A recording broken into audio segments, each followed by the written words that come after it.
Action.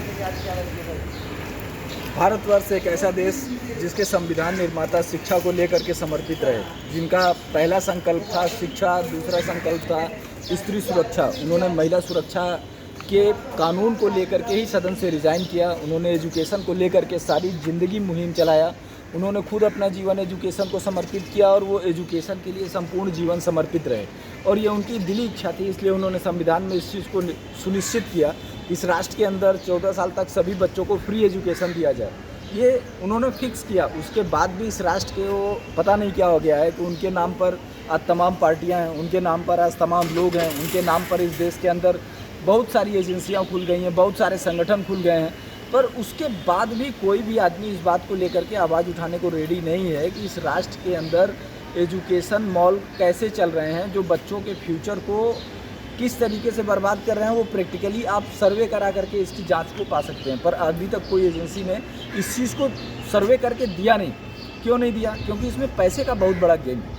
जो सबसे बड़ी बात है कि कोई इस चीज़ के नज़दीक इसलिए नहीं आ रहा है क्योंकि ये पैसे का बहुत बड़ा गेम है। अगर एक स्कूल के अंदर 10,000 बच्चा पढ़ता है, 10,000 छोड़ दीजिए, अगर 1,000 बच्चा भी पढ़ता है और वो 10-10 हज़ार रुपये साल का लेते हैं एडमिशन फीस के नाम पर, जो भी है बड़े स्कूलों में 5,000, 10,000, 1,000 जो भी लेते हैं, तो अगर 10,000 में आप सीधे 10,000 से गुणा कर देंगे तो आप समझ जाएंगे कि ये अमाउंट अरबों में जाता है, करोड़ों में पहुंच जाएगा। तो ये जो करोड़ों का खेल है, और करोड़ों से धीरे धीरे बढ़ते बढ़ते सारे स्कूलों को अगर इकट्ठा करेंगे तो अरबों का खेल हो जाएगा। और उसमें बिकने वाली बुक्स, जूते, चप्पल, आजकल तो सब चल रहा है, टूरिज्म से लेकर के सारे बिजनेस उसी मॉल से चलाए जा रहे हैं। और जिस तरीके से पैसे के गेम के चक्कर में सारे मुंह शांत हैं, वो पुरोधा जो चिल्लाने चाहिए, वो पुरोधा जिनको हमने सदन में भेजा, वो लोग जिनको हमने सदन में भेजा वो हमारी बात को उठाएंगे। आज वो भी अब वो पार्टी के दबाव में नहीं उठा पा रहे हैं, या आर्थिक दबाव में नहीं उठा पा रहे हैं, या किसी तरीके से उनको किसी दूसरे मुद्दे में उलझा करके रखा जा रहा है जिससे वो इस मुद्दे पे नहीं आ पा रहे हैं। इस बात को तो हम बराबर रूप से नहीं कह सकते, क्योंकि ये बात तो वही फिक्स करेंगे कि हाँ भाई क्या कारण है कि हम ये बात नहीं बोल पा रहे हैं। पर ये बात निश्चित है कि पैसे की बलि इस देश का बच्चा चढ़ रहा है। क्योंकि हकीकत ये है कि आज अगर हम महानगरों का सर्वे करेंगे तो महानगरों का एजुकेशन लेवल गाँव से डाउन हो गया है। गांव के बच्चे महानगरों की अपेक्षा कहीं ज़्यादा हायर एजुकेशन ले रहे हैं। गांव में बच्चों का एजुकेशन महानगरों के बच्चों के एजुकेशन से हायर हो गया है। महानगरों में जो एजुकेशन चल रहा है वो कंपनियां चला रही हैं, नए नए बिजनेस आ रहे हैं शहर के अंदर।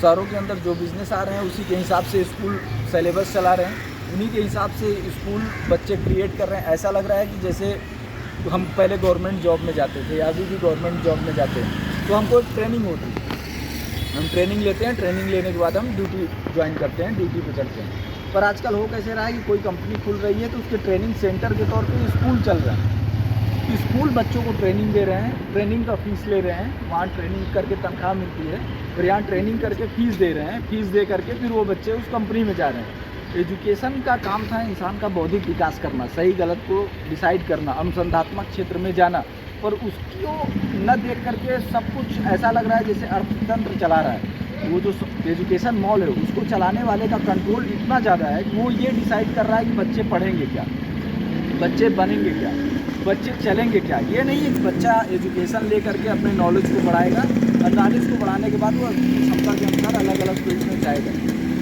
जो भी है। पर ये जो पैसा है ये बच्चों के जीवन को बुरी तरीके से प्रभावित कर रहा है। इस पैसे के कारण बहुतायत में बच्चे आज एजुकेशन छोड़ रहे हैं। कुछ बच्चे ऐसे हैं जो लोन लेकर के पढ़ाई तो कर लिए, पर लोन लेके पढ़ाई करने के बाद उनको उतने तनख्वाह की नौकरी नहीं मिली।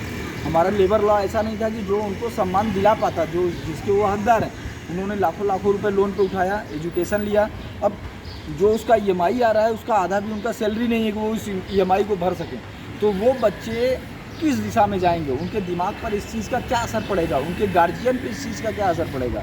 एक बार गार्जियन ने उनको पढ़ाया, पढ़ाने के बाद अब उनका EMI भरे, क्योंकि जिस चीज़ के लिए पढ़ाया, जितना फ़ीस दिया, उसका जो EMI आ रहा है, जो लोन आ रहा है, वो भरने में वो बच्चे सक्षम नहीं हैं। मैक्सिमम बच्चों का यही कंडीशन है।